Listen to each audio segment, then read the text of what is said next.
बिस्मिल्लाहिर्रहमानिर्रहीम, अस्सलाम वालेकुम। अच्छा जी, आप लोग मुझे बर्दाश्त करने वाले हैं अगले 3-4 महीने इस सब्जेक्ट के साथ, ठीक है जी। और बिज़नेस लॉ मैं टीच करूँगा। नाम सलमान बट, मेरा ख्याल है एडमिशन लेते हुए इतना तो आइडिया हो ही गया होगा। I am a qualified chartered accountant, okay, गलती से। और इसके अलावा एक छोटा सा इंट्रो दे देता हूँ। Before that coming into as a full time, before becoming a full-time faculty member. I was working as a CFO in a multinational company, Rodolph Pakistan, Rodolph Group था नाम उनका। So I was working there। उसके बाद मुझे एक दिन ख्याल आया कि बच्चों का मुस्तकबिल तबाह करूं, तो मैंने फिर फुल टाइम टीचिंग को ज्वाइन कर लिया, ठीक है। So पढ़ा मैं तकरीबन 5.5 साल से रहा हूँ, लेकिन क्योंकि बिकॉज मैं जब CFO था तो मैं सिर्फ CFAP को पढ़ाता था, छोटे बच्चों को नहीं पढ़ाता था। तो मेरी तरक्की का ग्राफ भी उल्टा ही है।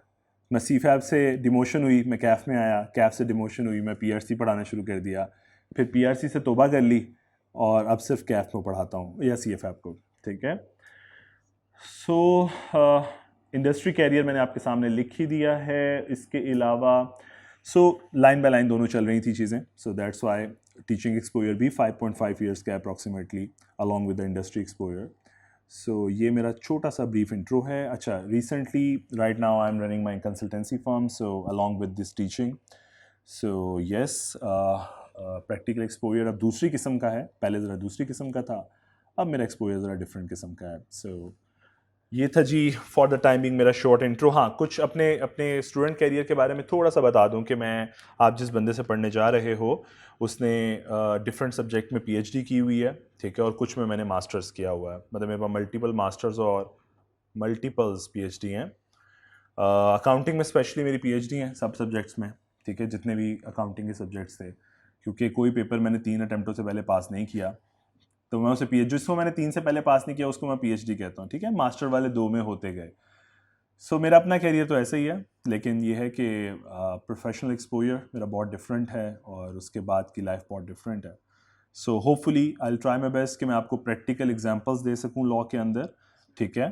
सो फॉर ये ज़रूर कहूँगा, बिजनेस लॉ का सब्जेक्ट जो है उसकी एप्लीकेशन मार्केट में इतनी ज़्यादा नहीं है। लाइक आप कभी कभी कैफ 7 मुझसे पढ़ रहे होगे तो शायद मैं बहुत ज़्यादा प्रैक्टिकली पढ़ाता हूँ, लाइक डॉक्यूमेंटेशन जो शेयर करता हूँ, इस केस में थोड़ा रिस्ट्रिक्टेड हो जाते हैं। उसकी रीज़न है, इधर एग्जाम्पल तो मिल सकती हैं बट प्रैक्टिकल डॉक्यूमेंटेशन आपको शेयर करने के लिए नहीं मिलती, ठीक है, क्योंकि पुराना है ना बहुत। आप कॉन्ट्रैक्ट एक्ट पढ़ोगे 1872 का, नेगोशिएबल पढ़ोगे 1881 का, ठीक है, पार्टनरशिप पढ़ोगे 1932 का। तो 2000 की सदी में तुम लोग आ नहीं रहे, तो तुम्हें क्या प्रैक्टिकल एक्सप्लेनेशन दूं चीज़ों की। बहुत सी चीज़ें आउटडेट हो चुकी हैं या मार्केट में उनकी इतनी सिग्निफिकेंस नहीं रही। बात समझ आती है। जिस तरह हम पूरा कॉन्ट्रैक्ट पढ़ लेंगे, पढ़ने की हद तक बहुत मज़ा आएगा, लेकिन मसला ये है कि जब हमने प्रैक्टिकल एक्सप्लेनेशन देखनी है तो उधर बात हो रही होगी पोस्टल सिस्टम की, और हम आज बिजनेस, कोई भी बिजनेस वर्ल्ड के अंदर कोई भी डॉक्यूमेंटेशन जो है वो, या कोई भी बिजनेस कॉन्ट्रैक्ट जो है वो ईमेल कॉरेस्पॉन्डेंस से होता, तो आधी से ज़्यादा प्रोविजंस आउटडेट हो जाएंगी, क्योंकि वहाँ पे लेटर के हवाले से बात की होगी और हम पढ़ रहे होंगे कि ईमेल में, आज आप एक ईमेल में ऑफर सेंड करो, विद इन अ सेकेंड आपके पास दूसरे पर्सन के पास वो ईमेल पहुंच जाती है, राइट। और वो अगर पर्सन अगर ऑटो आंसर पे लगाया हो तो यस एक्नॉलेज करके वापस भी भेज सकता है। सो इतना क्विक सिस्टम है, ठीक है। तो थोड़ी सी चीज़ें हमें एप्लीकेबिलिटी उनकी इतनी अच्छी नज़र नहीं आएगी, लेकिन still I will try my best कि मैं आपको अपना इंडस्ट्री एक्सपोजर जहाँ जहाँ पॉसिबल हो वहाँ पे आपके साथ शेयरिंग करूँगा, ठीक है, hopefully. Okay, so moving to next, that is marks allocation. अच्छा, आज के ओरिएंटेशन में मेरा मकसद ये होगा कि आपको अवेयरनेस दूं कि एग्जामिनर की अप्रोच क्या है, इस पेपर को आसान करने का सबसे आसान तरीका क्या है, ठीक है। पहले एक और चीज़ ज़रूर कह दूंगा, हमेशा कहता हूँ कि ये इस स्टेज का सबसे आसान पेपर है, इस स्टेज का सबसे आसान पेपर है, ठीक है। और ये मैं बहुत वसूख के साथ कह रहा हूँ। उसकी रीज़न अभी आपके साथ शेयर करता करता लास्ट स्लाइड पे पहुंचूंगा तो आपको खुद समझ आ जाएगी, अच्छा यार ये कितना आसान पेपर है, ठीक है। सो ये इस स्टेज का CA की हिस्ट्री में ये सबसे आसान पेपर है। MCQs आपके 15 मार्क्स के होंगे, ज़रूरी नहीं है 1 मार्क्स का एक MCQs हो, कोई MCQs 1.5 मार्क्स का भी हो सकता है, कोई 2 मार्क्स का भी हो सकता है, लेकिन टोटल आपको जो मार्क्स मिलेंगे MCQs में वो 15 मार्क्स होंगे। रिमेनिंग पेपर बचा जो आपके पास 85 मार्क्स का, वो स्प्लिट हो जाता है between descriptive and between case studies, descriptive portion 40% है और केस स्टडी अप्रॉक्सीमेटली 60%। अच्छा, इसमें वेरिएशन रहती है, प्लीज़ ऐसा कोई नहीं होगा फतवा लगा दो आप लोग मेरे ऊपर, सर ने तो कहा था 40%, आई कैप भी चेंज करता रहता है, ये आई कैप की डिस्क्रिप्शन है, ठीक है। सो हम देखें तो कहीं 34 मार्क्स डिस्क्रिप्टिव हैं और रिमेनिंग 51 मार्क्स जो हैं वो केस स्टडीज हैं। इस तरह की कॉम्बिनेशन है पेपर के अंदर, ठीक है, बात समझ आ रही है? ओके। जो डिफिकल्टी आती है इस पेपर को पास करने में वो कुछ ये डिफिकल्टीज हैं। Just a minute, let me do a favour, I think ये थोड़ा बेहतर नजर आएगा। ओके, एक तो बच्चे होमवर्क दो, जहमत नहीं करते लिख के करने की। जितना भी होमवर्क मिलेगा शुरू में शायद मैं कुछ सजेशंस के लिए आप लोगों की वर्कबुक्स चेक करूंगा कुछ टाइम के लिए, ताकि मर्ज का पता चल सके आप लोगों को अपने कि अच्छा बीमारी कहाँ है। देखो हम हमेशा ना तबीब बदल लेते हैं, तबीब बदलने से कुछ नहीं होता, मर्ज को पता होना चाहिए कि मर्ज क्या है, किस वजह से प्रॉब्लम हो रही है। सो वो आइडेंटिफाई करने के लिए कुछ टाइम के लिए मैं शायद आपकी वर्कबुक्स चेक कर लूँ किसी क्वेश्चन में सजेशंस देने के लिए लेटर ऑन। लेकिन फिर भी अगर मैं नहीं भी चेक कर रहा तो मेरी सजेशन ये होगी कि घर जाके आप जब होमवर्क करोगे तो लिख के करोगे। आप पहली दफ़ा जहमत करते हो पेन उठाने की जाके एग्ज़ाम हॉल में, अभी तक आप जिस टेस्टिंग फेज से गुजरे हो ना वो बहुत ईजी है, वो MCQs थे। वहाँ पे आपने राइट ऑप्शन क्लिक की, एग्जामिनर के पास कोई राइट नहीं है वो बेचारा आपके खिलाफ कुछ कर सके, उसे मजबूरी आपको नंबर देना ही पड़ता था, राइट। इसलिए एग्जाम टेक्निक डिफरेंट होने की वजह से पेपर पासिंग रेशो ज़्यादा है। यहाँ पे अब आपने डिस्क्रिप्टिवली पेपर सॉल्व करना है 100 मार्क्स का 3 आवर्स में।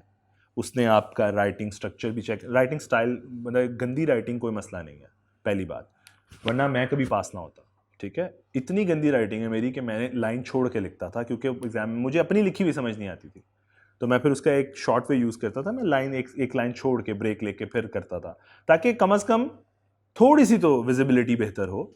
सो आप भी ऐसे कर लीजिएगा, जिस जो मेरे स्टैंडर्ड पे आता हो वो ऐसा कर ले, ठीक है। अदरवाइज राइटिंग कोई प्रॉब्लम नहीं है, कटिंग कोई प्रॉब्लम नहीं है, बी प्रोफेशनल नाउ।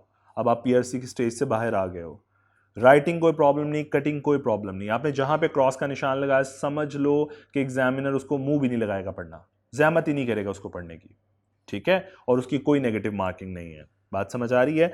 फिर मैंने कुछ बच्चों को देखा वो एक बात लिख देते हैं ना, अगर फॉर एग्जाम्पल उन्होंने एक बात लिखी, सपोज ये एक सेंटेंस लिखा है उन्होंने, जो भी से द कम सिर्फ ऐसे सो पार्टनरशिप एक्ट, सपोज मैं इस तरह लिख देता हूँ पार्टनरशिप एक्ट लाइक दैट, इस तरह से कुछ बात लिखी है। अब उन्होंने इसे काटना है, सिंपली बी प्रोफेशनल, ये काफी है।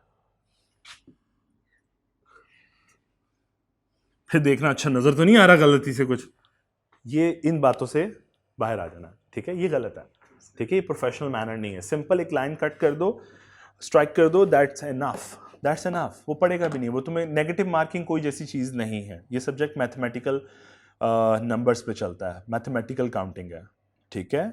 उसने 4 बातें पूछी हैं, आप 4 बातें पैरा में बता दें, आप 4 बातें बुलेट्स में बता दें, पूरे मार्क्स मिलेंगे, पूरे मार्क्स, कोई कटिंग नहीं है। आपने फॉर एग्जांपल इस बेटी ने फुल पैरा लिखा, इस बेटे ने 4 बुलेट्स में वही बात लिख दी, दोनों को पूरे मार्क्स मिलेंगे क्योंकि मैथमेटिकल मार्किंग है। ये सब्जेक्ट थ्योरेटिकल सब्जेक्ट नहीं है। कोई भी इवन के आई कैप की इस पूरी डोमेन में, कैफ में कोई भी सब्जेक्ट आपका इवन के आपको लगता है वो थ्योरेटिकल है, बट वो थ्योरेटिकल नहीं है, वो प्रैक्टिकली मैथमेटिकली चेक हो रहा है। क्लियर बात? ये बात समझ आई? तो ऐसी हरकतें करने से इज्तनाब कीजिएगा, ठीक हो गया? ओके। इसके अलावा ऑनलाइन स्टूडेंट्स के लिए हम बाद में बात कर लेंगे, व्हाट्सएप ग्रुप बन जाएगा, वो अपनी क्यूरीज वहां रेज कर सकेंगे। अब पहला इशू जो आता है लिखने में, आप लोग लिखते नहीं हो, तो होता क्या, एग्जाम डे वाले जाके दिन लिखना शुरू करते हो, ऑथर बनते हो, फिर आप ऐसा लिखते हो खूबसूरत कि अगर आप खुद पढ़ लो ना तो अपने आप को फेल करके निकलोगे वहां से, ठीक है। मसला है कि आपने लिखा होता है जाके। फिर कुछ लोग जंपी सेंटेंसेस लिखते हैं, चूंकि वो मेहनत नहीं करते अपनी राइटिंग पे, तो अल्टीमेटली फेलियर देखना पड़ता है 45 से ऊपर, कहीं पे 44, 45, 46 पे फेल हो जाते हैं। रीजन कि अपनी राइटिंग पे मेहनत ही नहीं की। आप में से बहुत से ऐसे शहजादे होंगे जो जंपी सेंटेंसेस लिखते हैं कि उनको नहीं समझ आता कि पूरा एक सेंटेंस कैसे होगा। ओके, जहां पे दिल किया फुल स्टॉप लगा दिया, ठीक है। फिर वो जो कहते हैं मुहावरा भी बोला जाता है, अंग्रेजी का दी और पंजाबी का दा, जिथे लगता है उत्थे ला, वो वाला साहब चल रहा होता है, ठीक है। अपनी मर्जी से, मतलब मैं एक एग्जाम्पल अक्सर यूं देता हूँ, स्कूल में ना पता नहीं स्कूलिंग में आप लोगों ने कहाँ से स्कूलिंग ली, मेरे से अच्छी स्कूलिंग ली होगी ऐसा उम्मीद करता हूँ। तो स्कूलिंग में क्या होता था कि हमें एक ऐसे याद करा दिया जाता था, like I have many friends but that one is my best friend. अब मजबून आ गया माई फादर पे, I have many fathers that one, मतलब कि हमें ये, हम हैबिचुअल हैं, हम हैबिचुअल हैं ऐसी कॉपी पेस्ट करने के जिसमें अक्ल की ज़रूरत ना इस्तेमाल करनी पड़े। सो मेरा ख्याल है कुछ ऐसे अजूबे होते हैं जो ऐसी ही सेंटेंसेस कॉपी कर करके ये नहीं देख रहे कि एक्चुअली में रीज़न क्या है। उन्होंने रेलवे स्टेशन याद किया है, एयरपोर्ट पे आ गया, लो जी फंस गए, अब वो रेल उड़ाएंगे। ठीक है, प्रॉब्लम लिखने में है, ये बात समझो। ये पेपर बहुत आसान है, पढ़ोगे तो आपको खुद समझ आएगी कितना आसान पेपर है, लिखने में प्रॉब्लम है। ठीक है, इसीलिए पासिंग रेशो आज भी उतना ही सस्टेन्ड है लोअर साइड के ऊपर। रीजन लिखते और फेलियर रेशो भी यही है 45 से ऑनवर्ड या 42 टू ऑनवर्ड।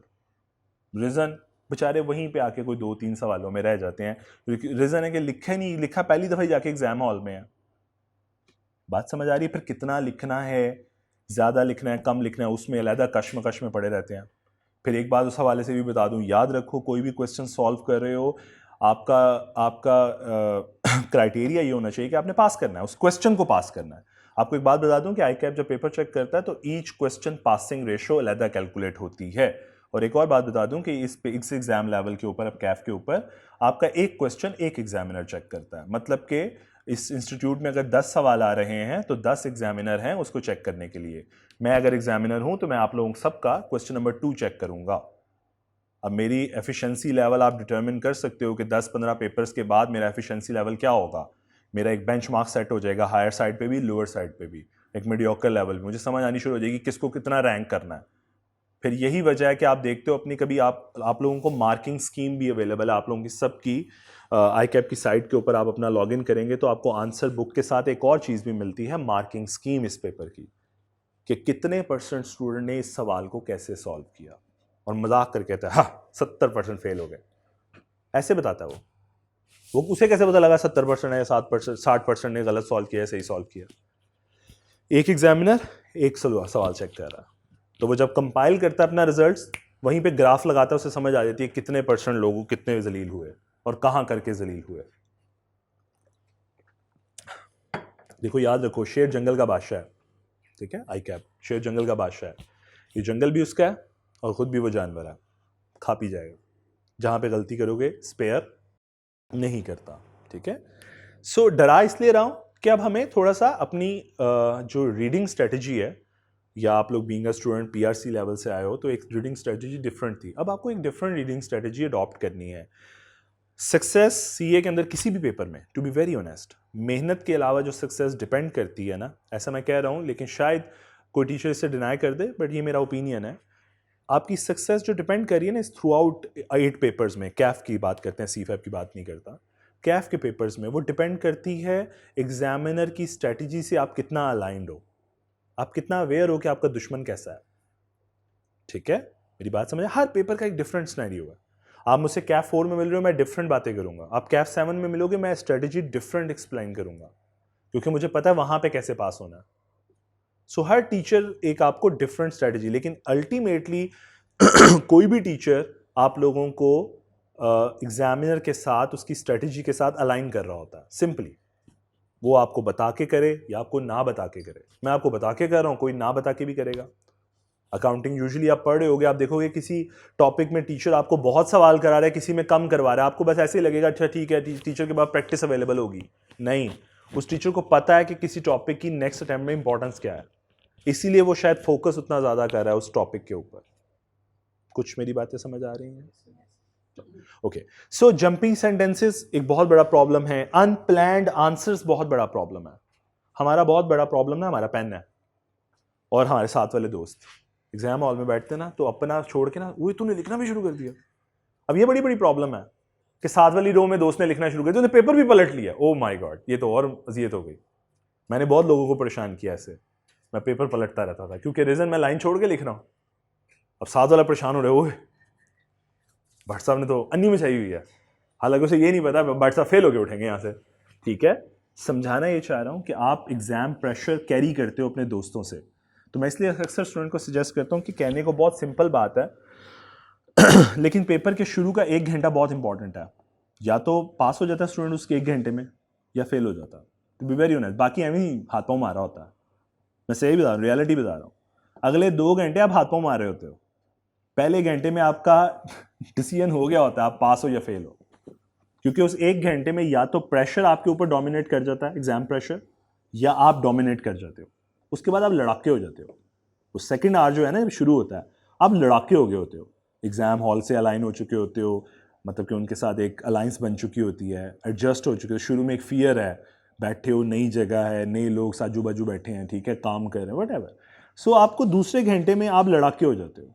सो पहला घंटा इस्तेमाल करना, फर्स्ट आवर, वो बहुत इंपॉर्टेंट है कि कैसे इस्तेमाल करना। उसकी स्ट्रेटेजी मैं आपसे इस पेपर में डिस्कस करूंगा कि यार अच्छा पहला आवर में हम क्या करें ऐसा कि ये पेपर में कोई फेलियर वाला कॉन्सेप्ट ना रहे, ठीक है। सो अब अनप्लान्ड आंसर को केटर करना है तो कैसे करना है, बहुत सिंपल है। अपना पेन छोड़ो, टेबल पे रखो तमीज से, ठीक है, और 2 दफा सवाल पढ़ो आराम सुकून से, नहीं जल्दी करनी।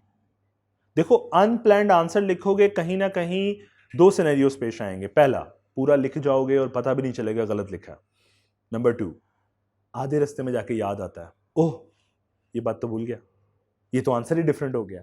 तो अब क्या करते हो, फिर बहुत सियाने हो सारे, फौरन यू टर्न लेते हो, वहां से काटते नहीं हो, हौसला नहीं पड़ता काट दूं दोबारा लिखूं।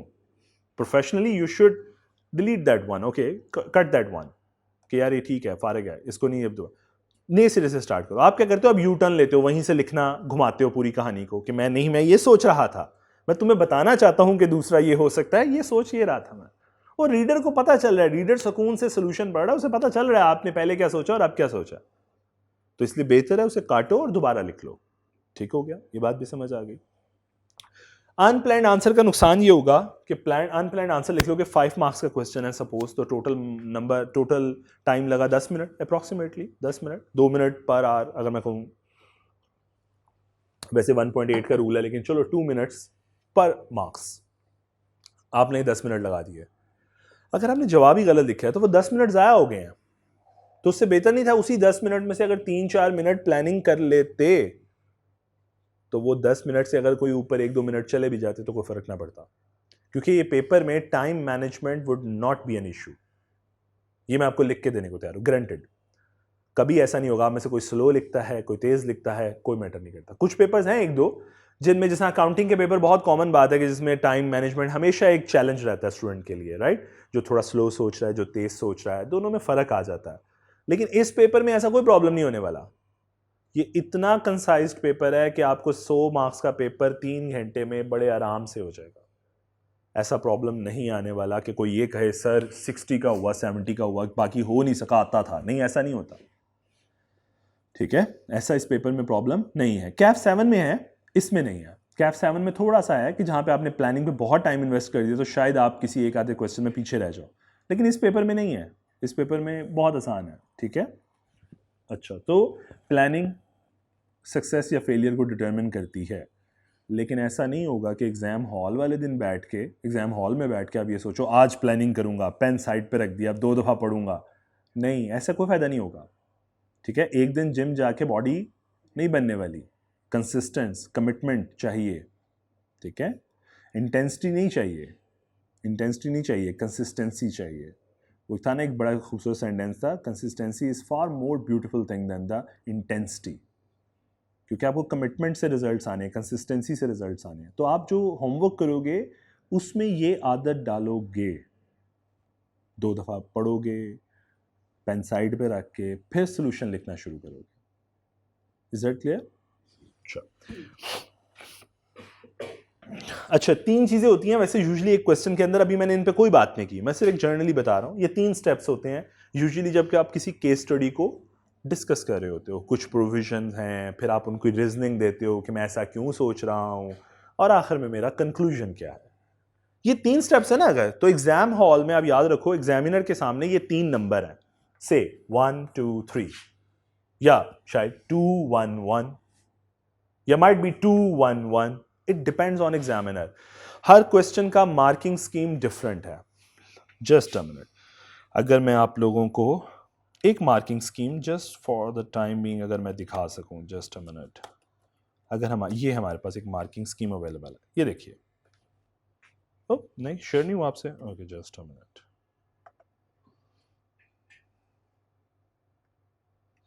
So now you can see, ये देखिए, ये देखिए, इस तरह एग्जामिनर ने पूरे पेपर को क्लासिफाई किया होता है।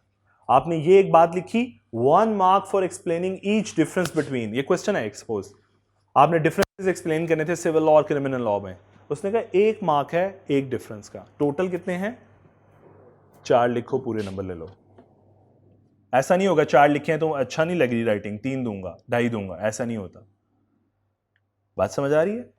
0.5 marks for identifying each criminal law in force in Pakistan. So 2 differences बताने थे, 1 मार्क्स। अब 3 बताओ, देना एक ही है उसने। अब 4 बताओ, तब भी देना एक ही है उसने। बात समझ पा रहे हो? अगले क्वेश्चंस में भी देखो, आपने ये डिस्कस किया तो मैं 3 नंबर दूंगा, ये डिस्कस किया तो मैं 3 नंबर दूंगा, टोटल क्वेश्चन 6 मार्क्स का है। सो उसने क्लासिफाई, आपका पूरा पेपर क्लासिफाई होता है ऐसे ही। ये दिखाने का मकसद सिर्फ ये था, आप देख रहे हो पेपर का एक एक क्वेश्चन का एक एक पार्ट इसी तरह क्लासिफाइड होता है। ये मार्किंग स्कीम है जो आईकैप ने इशू करनी शुरू कर दी हुई है स्टूडेंट्स को, आपके पोर्टल पे अवेलेबल है, मतलब आईकैप के पोर्टल पे ही आपके स्टूडेंट लॉगिन में अवेलेबल है। सो आपको देखो यहां पे भी डिस्क्राइब करो कंस्ट्रक्टिव कॉन्ट्रैक्ट को, हाफ मार्क्स दूंगा, तो जितना मर्जी दिल खोल के पूरा पेज भी लिख लोगे हाफ मार्क्स ही मिलना है।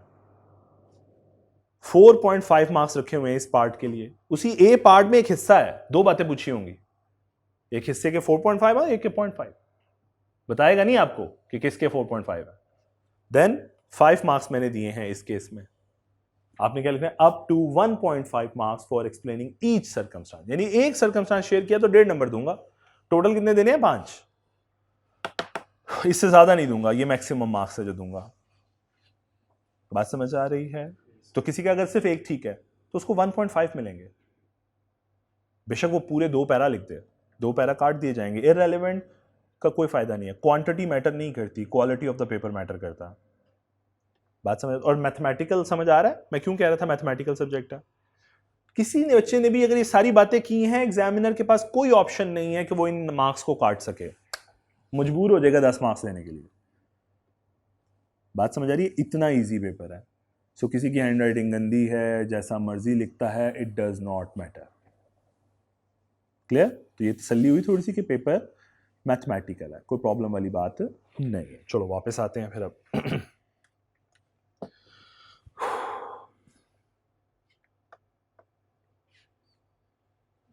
सो समटाइम स्टूडेंट प्रॉब्लम करता है कुछ केस स्टडीज के अंदर, वो मैंने कुछ प्रॉब्लम्स लिखी हुई हैं।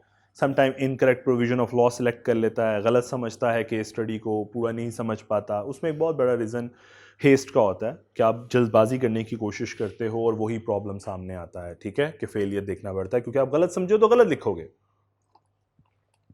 एग्जीक्यूशन की सक्सेस आपकी प्लानिंग की सक्सेस पे डिपेंड करती है, straight forward. Poor linkage with the case study, ये मैंने चीज़ें सिखानी ही सिखानी है। ये भी एक रीज़न है कि बच्चों को केस स्टडी हैंडल नहीं करना आती। कुछ बच्चे ना बहुत फियर फील करते हैं और वो लिख नहीं पाते प्रॉपर्ली, और वो उससे बचने के लिए पता क्या करते हैं, पता नहीं आप लोग इस तरह करते हो कि नहीं करते, लेकिन एक स्टूडेंट का जो एटीट्यूड है ना वो ये है कि फॉर एग्जांपल अगर वो 3 सब्जेक्ट पढ़ रहा है, सपोज आप में से बहुत से लोग 3 या 2-3 सब्जेक्ट ले ऑप्ट करके बैठे होंगे, राइट? सपोज आप 3 सब्जेक्ट ऑप्ट कर रहे हैं, आहिस्ता आहिस्ता आपको आधे महीने बाद से 2-3 हफ्ते बाद ऐसे कह लें, आपको एक फील आएगी कि आपको किस सब्जेक्ट से मोहब्बत है और किस सब्जेक्ट, कौन सा सब्जेक्ट जहर लगता है, करते हुए मौत पे वाक़या होती है। ठीक है, वो अकाउंटिंग हो सकता है, वो लॉ हो सकता है। बहुत रेयर केस होता है कि दोनों ही पसंद आ जाएं, ठीक है, वरना मोहब्बत एक तरफा है, किसी एक तरफ होने वाली है। ठीक, अब होता क्या है, स्टूडेंट अगर फॉर एग्जांपल बहुत अच्छा है अकाउंटिंग में, वो सारा दिन बैठा अकाउंटिंग कर रहा है खुशी से, मज़ा आ रहा है उसे, 2 सवाल अपने मोस्ट प्रोडक्टिव टाइम के अंदर वो अकाउंटिंग रख लेता, जबकि यही उसकी बेवकूफ़ी है। आपका most productive after 3 weeks, after 1 month से 1 महीने बाद आपका मोस्ट प्रोडक्टिव टाइम जो है दिन का, कोई भी हो सकता है, वो डिफरेंट हो सकता है आप सबके किनारे में, आप सब इंसान हो, ह्यूमन बींग्स हो, और ह्यूमन बींग्स का क्राइटेरिया डिफरेंट है। कोई हो सकता है सुबह बहुत फ्रेश फील करता हो फजर के बाद, हो सकता है कोई मिड डे में बहुत फील, कोई रात को बहुत अच्छा पढ़ता हो। तो जो भी आपका अपने मुताबिक प्रोडक्टिव टाइम है, उसके अंदर आपका वीकेस्ट सब्जेक्ट जो है वो होना चाहिए। वीक सब्जेक्ट, सपोज अगर मैं कहूँ मेरा से मॉर्निंग का टाइम बहुत इफेक्टिव होता है, तो मुझे अपना सबसे वीक सब्जेक्ट उस टाइम पे प्लेस करना है। यही सबसे बड़ी अजियत है, क्योंकि आपको लगता नहीं अभी प्रोडक्टिव है तो अच्छी वाली चीज़ करता हूँ, जल्दी जल्दी हो जाएगी। नहीं, जल्दी जल्दी वाला कॉन्सेप्ट नहीं है। देखो आप अपना अच्छा सब्जेक्ट ना अकाउंटिंग, जैसा आपकी बहुत साउंड, आपको लगता है यार आप बहुत कंफर्टेबल फील करते हो किसी एक क्वेश्चन को करते हुए, जैसा मैं नहीं फील करता था, आप बहुत कंफर्टेबल फील करते हो, तो आप क्या करो, आप उसको अपने लेस प्रोडक्टिव टाइम में ले जाओ। लेस प्रोडक्टिव मतलब डे के एंड पे तो आपको लगे आप इतने फ्रेश नहीं हो, लेकिन तब भी आप कर लोगे क्योंकि आपका फेवरेट है। लेकिन अगर उसी जोन में जो आपका नॉन प्रोडक्टिव जोन है उसमें आपका वो सब्जेक्ट आ जाए जो वीकर हो, मेरी अकाउंटिंग में फेलियर की एक बहुत बड़ी रीजन ये होती थी, मुझे लॉ बहुत पसंद था, मैं सारा दिन लॉ पढ़ता था, मैं बेयर एक्ट से लॉ पढ़ता था। मैं अगर आपको अपनी मज़ा बताऊं तो मैंने बिजनेस लॉ जो आप पढ़ रहे हो, मैंने ये भी बेयर एक्ट से पढ़ा हुआ है। मैंने हमारे ज़माने में डी मॉड्यूल में कंपनी लॉ होता था, कंपनी लॉ भी बेयर एक्ट से पढ़ के पास किया हुआ है। मैंने कॉर्पोरेट लॉ इन फाइनल्स, तब बुक्स चलती थी लोगों की, मैंने तब भी बेयर एक्ट से पढ़ के, यानी एक्चुअल ऑर्डिनेंस से पढ़ के पास किया। और मैंने इनकम टैक्स भी इनकम टैक्स ऑर्डिनेंस से पढ़ के पास किया हुआ है। मैंने कभी ऑथर की बुक नहीं खोली, हालांकि मोस्ट डिफिकल्ट पार्ट है ऑर्डिनेंस को पढ़ना। आपको ये जो एक चीज़ें एक ही जगह पे अलाइन मिलेंगी ना, ये 6 जगहों पे डिफरेंट जगहों पे पाई जाती हैं, ठीक है। ऑथर ने आपके लिए आसानी की होती है, एग्जाम्शन भी वहीं डाल दी, सब कुछ वहीं डाल दिया, ऐसा नहीं होता। आपको इनकम टैक्स का, जैसे आप कैफ 2 अगर आप में से कोई पढ़ रहा है तो आपको सारी बातें ये बुक में एक ही जगह पे मिल रही हैं। उसकी एग्जाम्शन क्या है, उसके रूल्स क्या हैं, उसके रेगुलेशंस क्या हैं, सर्कुलर्स क्या हैं, ये सब अलग-अलग पाया जाता है। Even the tax tables are given on the different schedule. जैसे आप कोई सैलरी पढ़ते हो, सपोज अभी आप इनकम पढ़ना शुरू करते हो, सैलरी इनकम, आप देखोगे साथ ही टेबल गिवन है, ऐसा नहीं होता। सैलरी में सैलरी का सेक्शन है और फर्स्ट स्केड्यूल में जाकर आपको टेबल मिलने वाला है, और इधर रेफरेंस मिलेगा, reference to that schedule provided that given in the schedule. अब वो लफ्ज पढ़ना ही बड़ा मुश्किल काम है। लेकिन मैं क्या करता था, द पुअर स्ट्रेटेजी, कि मैं लॉ पे ज्यादा टाइम इन्वेस्ट करता था अपना प्रोडक्टिव, और वीकेस्ट टाइम यानी जो day and non productive time होता था उसमें अकाउंटिंग रख लेता था। अब वैसे ही मौत पड़ती थी, तो अल्हम्दुलिल्लाह जब नॉन प्रोडक्टिव टाइम में खुलता था तो नींद भी आती थी और कोई ना कोई मेहमान भी पाया जाता था रूम में, ठीक है, कोई ना कोई पर्सन घर का उस रूम में पाया जाता था, ठीक है। तो बहाना रोज ये आ गया, कल पढ़ूंगा। अब वो करते करते एक्यूमुलेट होना शुरू हो जाती थी, और एक टाइम पे मैं डिसाइड कर लेता था, लो भी ये अटेम्प्ट तो नहीं अकाउंटिंग पास होने वाली। सो पहली दफ़ा मैं मिलने चले जाता था एग्जामिनर से, दूसरी दफ़ा वो बुला लेता था, तीसरी दफ़ा में हमारे में कॉन्सेंसस हो ही जाता था, पास पूस कर ही लेते थे, ठीक। सो ये एक बहुत बड़ी वीकनेस थी जो मेरी लाइफ में, स्टूडेंट लाइफ में पाई जाती। तो मेरा ख्याल है बहुत से स्टूडेंट की लाइफ में यही प्रॉब्लम है, वो अपना प्रोडक्टिव टाइम अपने मोस्ट फेवरेट सब्जेक्ट के लिए इस्तेमाल कर जाता है, ऐसा नहीं, क्लियर।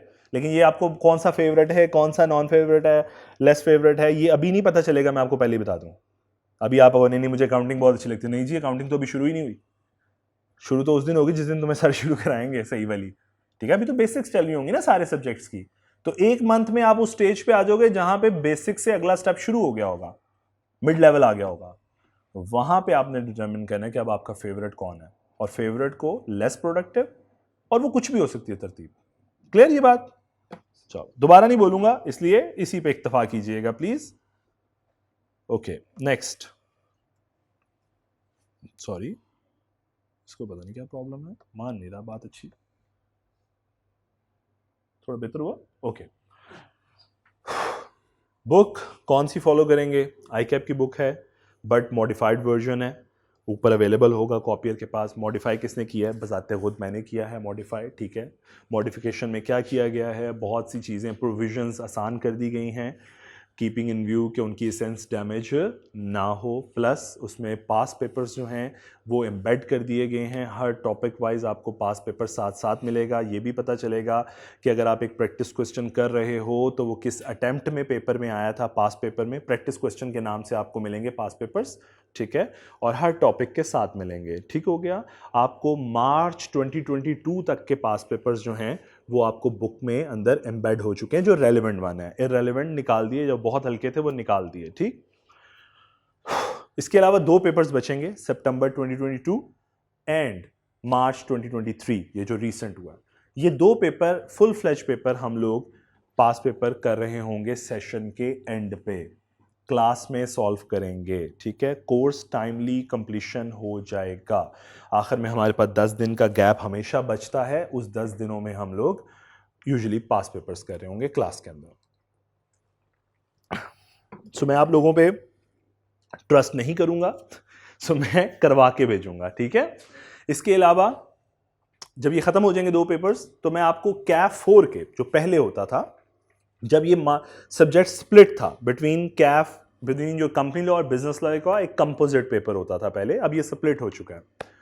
उसमें से भी कुछ बुकलेट एक ऊपर रखवाऊंगा 4 पेपर्स की, यानी पिछले 4 पेपर्स भी मैं करवा के भेजूंगा। ठीक है, तो टोटल 6 पेपर्स मैं आप लोगों को पिछली अटेम्प्ट के करवा कर यहाँ से रवाना करूंगा। लास्ट अटेम्प्ट में भी मैंने ऐसा ही किया है। ठीक है, तब 5 पेपर्स थे, 6 नहीं थे, तो ये तो अब इजाफा हो गया एक पेपर का। तो यस, तो लास्ट अटेम्प्ट में भी मैंने ऐसा ही किया है और इस अटेम्प्ट में भी हम ऐसा ही करेंगे। Is it clear? सो हम पिछले पास पेपर जो पुराने वाले होंगे वो प्रैक्टिस क्वेश्चन की सूरत में कर रहे होंगे, और जो फुल फ्लेज पेपर है वो हम एक ही बारी में सारा डिस्कस करेंगे, ताकि आप लोगों को एक अवेयरनेस क्रिएट हो कि अच्छा फुल फ्लेज पेपर दिखता कैसा है। और मुझे अगर सॉल्व करना है, उसमें 2 चीज़ें समझाऊंगा कि अगर पेपर सॉल्व करना है तो पेपर सॉल्व करने में आसान से नंबर कैसे कलेक्ट करने हैं, अपनी पॉकेट में कैसे डालने हैं, पासिंग क्राइटेरिया को कैसे इंश्योर करना है, तो वो हम एक फुल फ्लेज पेपर पे ही सीख सकते हैं। हम टॉपिक वाइज पास पेपर में कभी ये बात नहीं सीख पाएंगे। सो इस रीज़न से मैं हमेशा 2 पेपर्स एट द एंड करवाता हूँ। Is that clear? Okay. So sometimes provision difficult to memorise होती हैं, इसलिए उसको रिप्लेस करके आसान वर्ड्स ऑलरेडी बुक में आपके एडिड हैं। सो आप लोग जब ऊपर से लेने जाएंगे बुक तो आप मॉडिफाइड वर्जन कलेक्ट करेंगे। ठीक है, सो आप कोशिश कीजिए कल आने से पहले एक दफ़ा कॉपियर से पूछ लीजिएगा, क्योंकि अभी कॉपियर के पास अवेलेबल नहीं होगा, वो मैं शेयर कर दूंगा। सो आप उससे बुकलेट ले लीजिएगा। ठीक हो गया जी? सो वही बुक, अच्छा वो कंप्लीटली आई कैप की बुक है, इसलिए मैंने उस पर कभी अपना वर्जन चेंज नहीं किया, इसलिए उस पर छोटा सा बस लिखा होगा मॉडिफाइड बाय सलमान, क्योंकि वो मेरा कॉपीराइट नहीं है, वो कंटेंट आई कैप का है। तो मैं कभी ये नहीं चाहूँगा अनएथिकल मूव करना कि मैं उसको अपने कंटेंट, हालांकि मैंने उसमें बहुत मेहनत की है लास्ट अटैम्प्ट के अंदर, not in this leaves but last attempt के अंदर मैंने उसमें बहुत मेहनत की है, और मैंने कोशिश की है कि उसको एक एक चैप्टर के ऊपर मैंने अपने तकरीबन 3 से 4 घंटे इन्वेस्ट किए हैं। ठीक है, सो टेक्निकली मैंने उस पर इतनी मेहनत ज़रूर की है। सो मॉडिफाइड वर्जन है लेकिन आई कैप का वर्जन है। क्लियर? सो आई कैप की ही, मतलब हम बुक आई कैप की फॉलो करेंगे। उसकी रीज़न क्या है, एक वजह बता देता। अच्छा, और बुक्स भी अवेलेबल हैं, जैसे आसिफ साहब की बुक अवेलेबल है हमारे अपने प्रीमिसेस में बात करें तो, लेकिन ये कहूँगा कि आई कैप की बुक के बारे में कौंसल मेंबर का ख्याल है कि जी उन्होंने अपने एग्जामिनर को इंस्ट्रक्ट किया हुआ है कि आपने जब पेपर बनाना है तो आई कैप की बुक आपके पास होनी चाहिए। ऐसा मुझे कौंसिल मेंबर ने बताया, जो इस वक्त प्रेजेंटली कौंसिल मेंबर है आई कैप का। ठीक है, सो अगर ये उनका व्यू पॉइंट है तो इसका मतलब हम समझ सकते हैं कि आई कैप की बुक की कितनी इंपॉर्टेंस मौजूद है। इसके अलावा बहुत से MCQs I cap as it is lines copy करता है और उन्हें अपने एमसीक्यूज में डाल देता है, तो ये भी आई कैप की एक स्ट्रेटजी है to focus on the book. Okay, so attempt no in this word, ये बात गलत लिखी हुई है जी, मार्च 2022 तक मॉडिफाइड वर्जन में इंक्लूडेड है पास पेपर्स, और 2 पास पेपर्स इंक्लूडेड नहीं होंगे, वो हम एट द एंड कर रहे होंगे। Is it clear? चलो जी, कोई क्वेश्चन? नो, ओके जी, हम मूव करते हैं आगे। ले जी, जब तक कैफ 3 था, ये ओल्ड स्कीम में चलता था, तो पासिंग रेशो थी 30% इस पेपर की। ठीक है, ओवरऑल, क्योंकि उसमें कंपनी लॉ भी एम्बेड था। But now the passing ratio is 45%, 41%, ये दोनों आई कैप की रेशोज हैं। ठीक है, ये लास्ट रिजल्ट था जो शायद क्रैश बैच मैंने पढ़ाया था, मैंने फर्स्ट क्रैश बैच पढ़ाया था उस टाइम पे, तो उसका रिजल्ट ये था। इस वाले क्रैश बैच का रिजल्ट अभी भी अवेलेबल नहीं है। So that was around 52%। ठीक है, और आप देख सकते हो यहाँ से, अगर देखो आई कैप से, तो आपको अंदाज़ा होता है कि अच्छा ठीक है, एक एवरेज 50% स्टूडेंट कहीं पास हो रहा है इस पेपर में, तो अंदाज़ा लगाया जा सकता है कि ये बाकी सब्जेक्ट से कितना आसान है। बाकी का रेशो तो कहीं चलता है आई कैप का 25% टू 30% के दरमियान कहीं पे, और कुछ तो 20 से भी नीचे चले जाते हैं। ऐसा ही है ना बाकी पेपर्स का कैफ के, तो ये कैफ का वो पेपर है जिसका पासिंग रेशो ज़्यादा है, मतलब पेपर ईजी है। क्लियर? चलो, सो एक और चीज़ सिग्निफिकेंट, एक और चीज़ बताना चाहूँगा, जब कैफ 3 था ना ये पुराना, तो 50-50 मार्क्स का पेपर होता था, इस तरह की कंपोजिशन थी। 100 मार्क्स का पेपर था जिसमें से 50 मार्क्स आते थे आपके बिजनेस लॉ से और 50 मार्क्स आते थे आपके बेटे सी लॉ से, जिनमें से भी फर्दर इस टोटल 100 में से 15 की जगह 30 मार्क्स के एमसीक्यूज थे, जो कि 15 यहां से आते थे, 15 यहां से आते थे, उससे होता क्या था, इस 50 में से भी रिड्यूस होके 35 मार्क्स के डिस्क्रिप्टिव क्वेश्चन थे, मतलब क्वेश्चंस थे, और 35 यहां से बचते थे। बात समझ आ रही है? अब हमारे लिए रेलेवेंट ये 35 रह गए, यानी जो पुराने पेपर्स हैं वो हमारे किस हद तक रेलेवेंट रह गए, 35 तक। अब 35 में से भी 35 तो टोटल रह गए। आई कैप के 2-3 फेवरेट टॉपिक होते थे जो पहले आई कैप की कैफ 3 में शामिल थे, जिसमें कॉन्ट्रैक्ट ऑफ गारंटीज थी, बेलमेंट्स थी, प्लेजेस थे, ये बड़े इंपॉर्टेंट थे और आई कैप के फेवरेट थे। तो हर बार उसमें से ही सवाल आता था। आई कैप ने जब ये कैफ 4 न्यू बुक बनाई, निकाल दिए सिलेबस से, तो इसका मतलब जितने पास पेपर थे सारे इरेलेवेंट हो गए मोस्टली। इस 35 में आपको जब हम पास पेपर कर रहे होंगे तो 15-20 नंबर ही मिलेंगे, बाकी सारे इरेलेवेंट होंगे। बात समझ आ रही है? इसलिए पास पेपर जो पुराने हैं वो आउटडेटेड है, आप यूज नहीं करेंगे। जिसको शौक है ना पास पेपर पुराने 10 साल के करने का, वो नहीं करेगा, ये बताना चाह रहा हूं, क्योंकि इररेलेवेंट है। क्लियर? बहुत से टॉपिक निकल। फिर इसी तरह एजेंसी का एक चैप्टर होता था, बड़ा इंपॉर्टेंट चैप्टर था, पूरा कॉन्ट्रैक्ट एक तरफ होता था और एजेंसी का चैप्टर एक तरफ, और बल्कि वॉल्यूम भी इतना ज्यादा था कि कॉन्ट्रैक्ट का बल्क और एजेंसी जो कि कॉन्ट्रैक्ट का हिस्सा है उसका बल्क दोनों बराबर होते थे।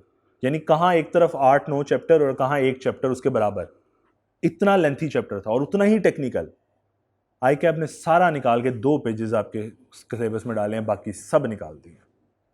तो एजेंसी से भी सवाल पूछे जाते थे, वो भी बाहर हो गया, आउटडेटेड। तो टेक्निकली सिलेबस बहुत निकाल दिया आई कैप ने, जिसकी वजह से जो टॉपिक जो पास पेपर्स थे वो सारे इरेलेवेंट हो गए। इवन के 35 थे टोटल, उसमें से भी 15-20 मार्क्स रेलेवेंट इरेलेवेंट हो गए। बात समझ पा रहे हो? सो ये वजह है हम बहुत ज्यादा पुराने पास पेपर इस अटेम्प्ट से पहले वाले, इस स्कीम से पहले वाले, यानी सितंबर 21 से पिछले पास, इंक्लूडिंग सितंबर 21, इससे पिछले पास पेपर हमारे लिए कोई वैल्यू नहीं रखते। और उनमें से भी जो बेशतर क्वेश्चन है वो मैंने इस बुक के अंदर इनकॉर्पोरेट कर दिए हुए हैं। क्लियर? चलो, सो नेक्स्ट इज, कोई क्वेश्चन है तो पूछ लो, नहीं तो मैं मार्क्स एलोकेशन पे चलता हूं। ये है जी आपके कोर्स आउटलाइन, ठीक है जी, और उनके मार्क्स एलोकेशन। आपके टोटल चैप्टर हैं 18 आई कैप की बुक में, ठीक है जी, टोटल 18 चैप्टर हैं, और 18 चैप्टर की क्लासिफिकेशन कुछ ऐसे है। ये कुछ कॉन्ट्रैक्ट्स एक्ट हैं जो आपके सिलेबस का हिस्सा हैं, contract act, negotiable, partnership, legal system, और रिमेनिंग कुछ बचे Kuche anti money laundering act. उन्होंने कहा नवाज शरीफ ने बहुत कर्म किया इस पाकिस्तान के ऊपर, तो हमें ये लेना चाहिए, तो हम लोग ये भी पढ़ेंगे थोड़ा सा, ठीक है। थैंक्स टू नवाज फैमिली के, उन्होंने बच्चे को बताया कि मनी लॉन्ड्रिंग क्या होती है, ठीक है। कोई तो अच्छा काम किया उन्होंने, बच्चों को सिखाया था मनी लॉन्ड्रिंग करते कैसे हैं। Okay, so anti money laundering, actually to protect that money laundering, कुछ एक डिवाइस किए हुए हमने लॉ, जिसमें खुद हमने लूप होल दिया हुआ है कि मनी लॉन्ड्रिंग से बचना कैसे है, ठीक है। तो इसके बारे में हम थोड़ा सा पढ़ेंगे, लेकिन हमारे सिलेबस में ये सारे एक्ट शामिल नहीं हैं, पहले बता दूं।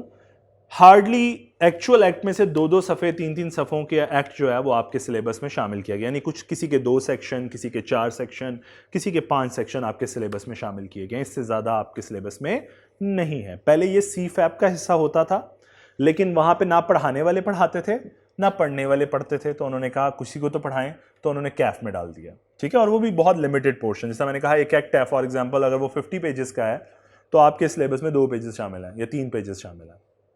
क्लियर? सो ये बहुत छोटे छोटे से एक्ट हैं, 2-2, 3-3 पेजेस के मैक्सिमम। अच्छा, चैप्टर्स क्या हैं?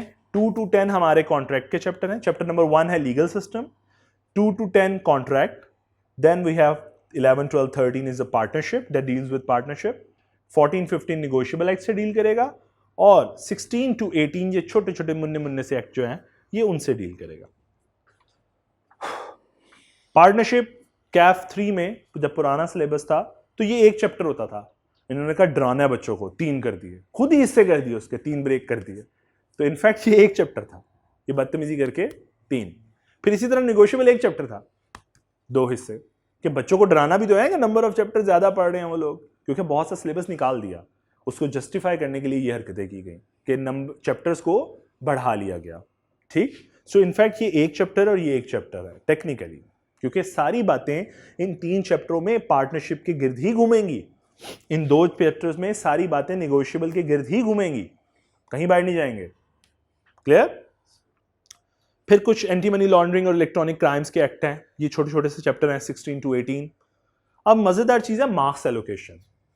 अब ये देखो लीगल सिस्टम, देख रहे हो, एक चैप्टर कितने मार्क्स? 5 to 7। यहां से प्रैक्टिकल पेपर नहीं आ सकता, सिर्फ डिस्क्रिप्टिव पेपर आता है। तो 5 नंबर क्या हुए? रट्टा।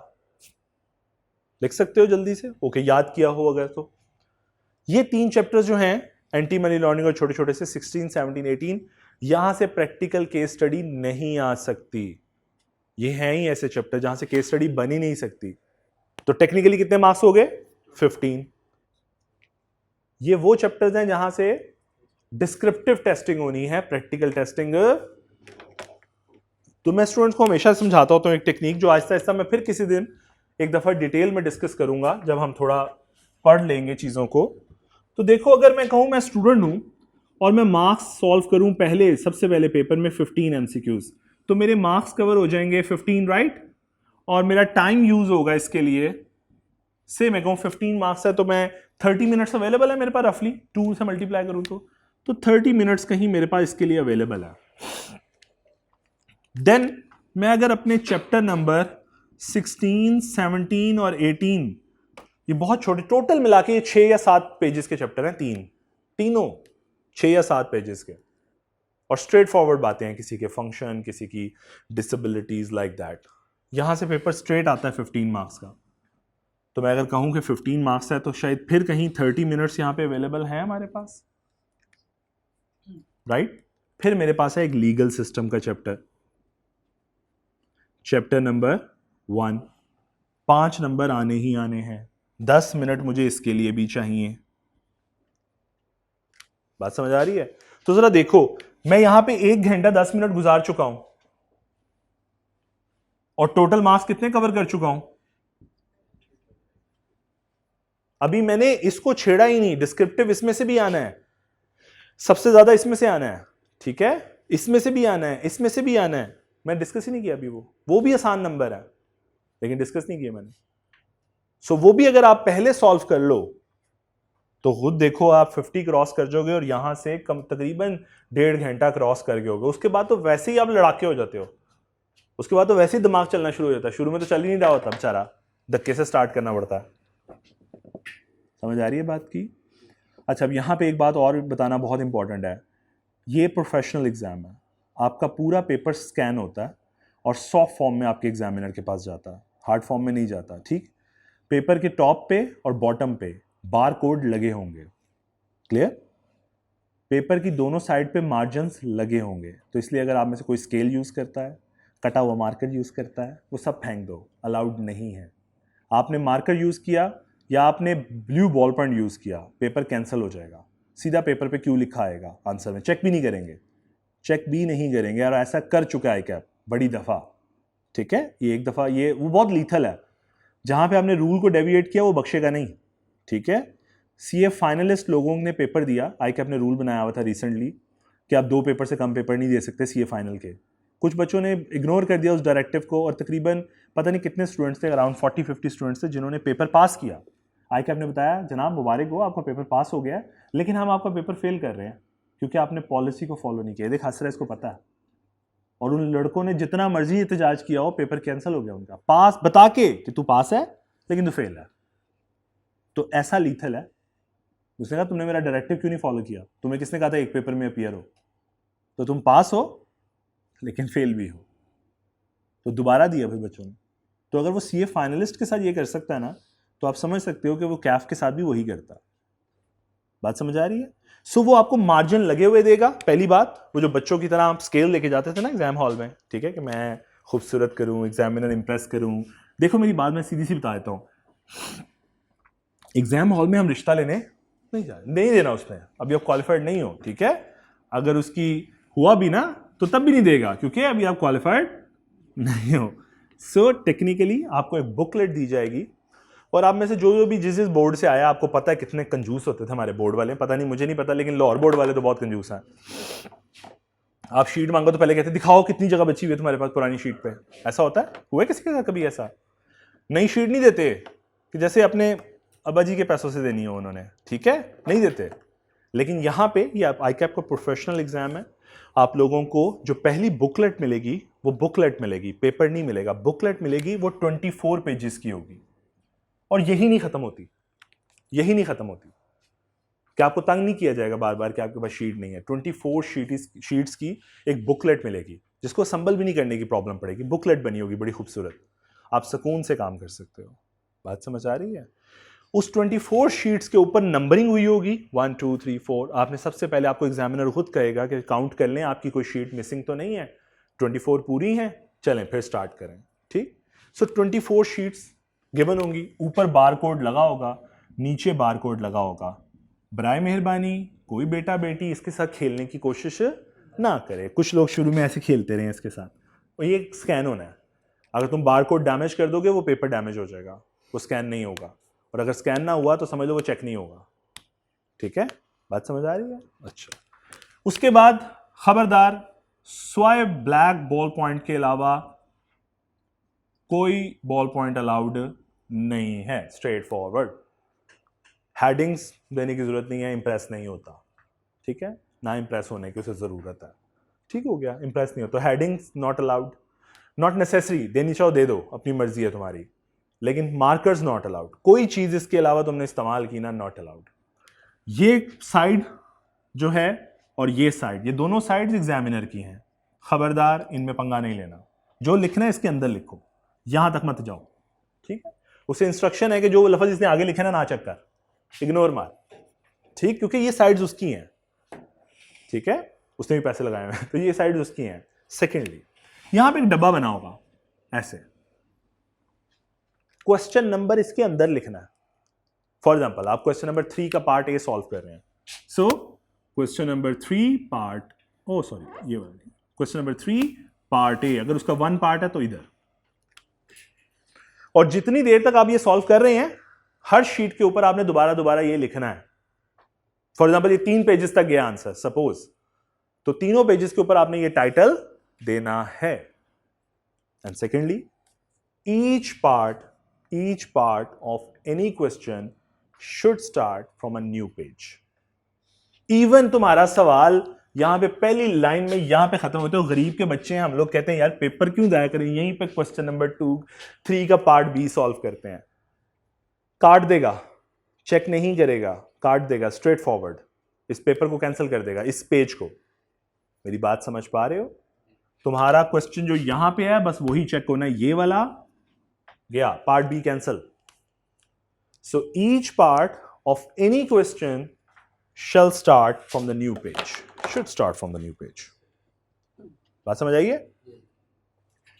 इवन के ए का पार्ट 1 और 2 भी आप अलग अलग पेज पे सॉल्व करें, बट बराए मेहरबानी एमसीक्यूज एक ही पेज पे सॉल्व करने हैं। ये ना हो पहला एमसीक्यूज, दूसरा एमसीक्यू, ए तो लिखा हुआ है पहले 15 पेजेस पे 15 एमसीक्यूज है, नहीं, प्लीज बराए मेहरबानी एमसीक्यूज एक पेज पे ही 15 के 15 सॉल्व कर सकते हो। बात समझ आई? सो वो एक ही पेज पे सॉल्व होंगे। तो रिमेनिंग की क्राइटेरिया मैंने आपको बता दी है। अभी से आदत डालो, सिर्फ ब्लैक बॉल पॉइंट यूज करो, इवन के क्लास में भी, किसी भी क्लास में, बाकी कोई बॉल पॉइंट को हाथ भी मत लगाओ। सेकेंडली, ये ख्याल रखो, और बारकोड्स का भी, और ये मार्जिन्स भी छोड़ दो। ये हर पेपर में सेम है, तुम अकाउंटिंग का पेपर सॉल्व कर रहे हो या कोई भी पेपर सॉल्व कर रहे हो, ये क्राइटेरिया सेम है। ठीक है, ये तमाम के लिए। Clear? Each part shall start from the new page, बेशक पहली लाइन में ही क्यों ना खत्म हो जाए तुम्हारा सवाल। क्लियर?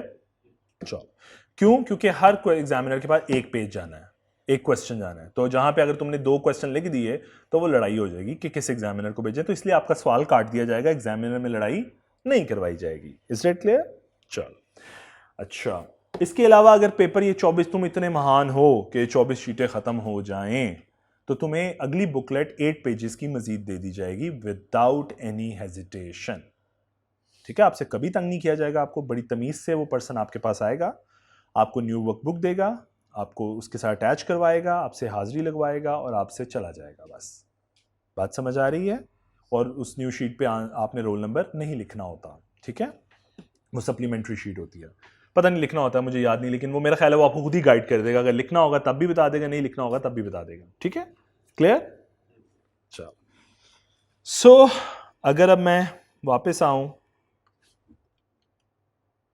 सो थैंक यू बोल देता हूँ, थैंक यू।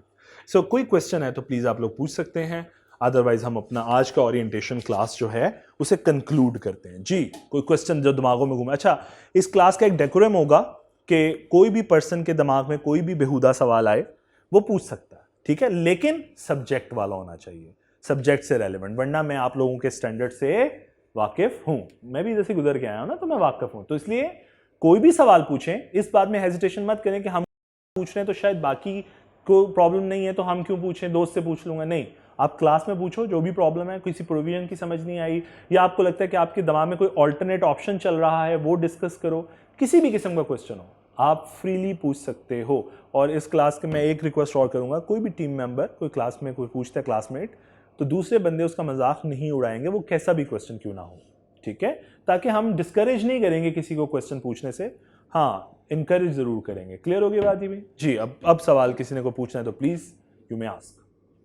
एक क्वेश्चन है उसके मतलब ए बी और सी पार्ट है, तो वो उसी पेज पे कर सकते हैं क्योंकि वो नहीं मैंने कहा काट देगा, बी भी नहीं कर सकते, नहीं, इवन कि वो कहता है ए का 1 और 2 कर सकते हो, लेकिन मैं कहता हूं नहीं करना, हैबिट बना लो यार पेपर ज़ाया करने की, तुमसे 5,000 रुपया लेना है एक पेपर का, ठीक है, 5,000 पता नहीं 4-5,000 रुपये जो भी है, हाँ तो क्यों ज़ाया करके आओ कुछ पैसे।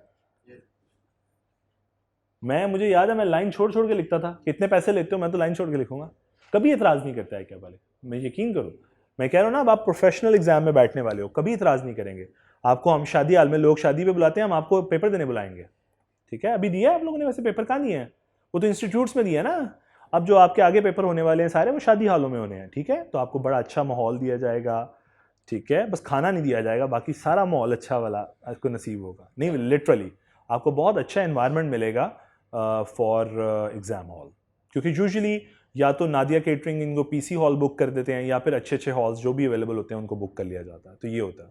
सो इसलिए आपको आइंदा से शादी हाल में, शादी में, अब कई ऐसी शादियाँ अटेंड करता हूँ जिनमें मेरी पुरानी यादें बसती हैं कि यहाँ पे तो पेपर देने आया था मैं और वहाँ बैठता था मैं, ठीक है, तो ऐसा होता है, ठीक है जी। और इसमें रेगुलरिटी मैटर करती है, क्वेश्चन नंबर 3 की है तो उसके सारे अच्छा, ये बहुत खूबसूरत क्वेश्चन, नहीं, आप क्वेश्चन नंबर 3 पार्ट ए शुरू में सॉल्व करें, क्वेश्चन नंबर 3 पार्ट बी आखिरी पेज पे जाके सॉल्व करें, तब भी एग्जामिनर बाउंड है कि उसको जब पेपर मिलेगा तो कंपाइल होके मिल जाएगा, इसलिए आपका दिल चाहता है जो मर्जी पार्ट आपको लगता है आपको 3 का ए, 4 का बी, सी 7 का सी ये आते हैं, तो पहले आप ये सॉल्व कर सकते हैं, बस ख्याल रखिएगा क्वेश्चन पेपर पे छोटा सा मार्क कर लीजिएगा कि ये वाले कर लिए हैं और ये वाले नहीं किए, ठीक है, ताकि ये ना हो कि आखिर में उठ के घर आ जाए मेरी तरह और पता हो ओहो ये सवाल तो रह गया, ठीक है, ऐसा नहीं होना चाहिए जी। और कोई क्वेश्चन बेटियों में से, कोई क्वेश्चन? नो, क्लियर है सब कुछ, स्ट्रेटजी समझ आ गई है, और हमें अच्छा पढ़ने का तरीका ये हुआ करेगा कि मैं पहले आप लोगों से एक फ्लो चार्ट है वो डिस्कस किया करूँगा, ठीक है, वो मेरे फ्लो चार्ट्स बने हुए हैं, कुछ चैप्टर्स में हैं कुछ में नहीं हैं, वो डिस्कस करके हम लोग अगर अच्छा उस फ्लो चार्ट को नोट करने की ऐसी कोई ज़रूरत नहीं है, अपने अपने बनाओ, कोई मसला नहीं है, और ना ही मैं वो कॉपियर को दूंगा क्योंकि उसकी ज़रूरत नहीं है, आपने जो दीन ईमान है आपका वो बुक है, ठीक है, आपकी दीन दुनिया आपकी किताब है, सो हम उसी किताब को फॉलो करेंगे, रीडिंग भी मैं क्लास में करवा के भेजूंगा, ठीक है, क्योंकि मुझे यकीन है आप लोगों के ऊपर, ठीक है, अरसा हो गया ना पढ़ाते हुए, 5 साल हो गए, तो पता है कि कितना कोई यकीन में आप लोगों पे कितना ट्रस्ट कर सकता हूँ। तो पहले शुरू में होता था मैं कई दफ़ा घर से पढ़ने के लिए दे देता था, लेकिन मुझे यकीन है कोई नहीं पढ़ता, तो मैं इधर ही पूरी बुक रीड आउट करवा के फिर ही घर भिजवाऊँगा, ठीक हो गया। सो इस तरह का हमारी स्ट्रेटजी होगी, ये हमारी टीचिंग मेथडोलॉजी होगी जी। कोई क्वेश्चन नहीं तो फिर क्लोज करें, चलो जी, अल्लाह ताला आप सबको आसानी अता फरमाए और आसानियाँ बांटने की तौफीक अता फरमाए।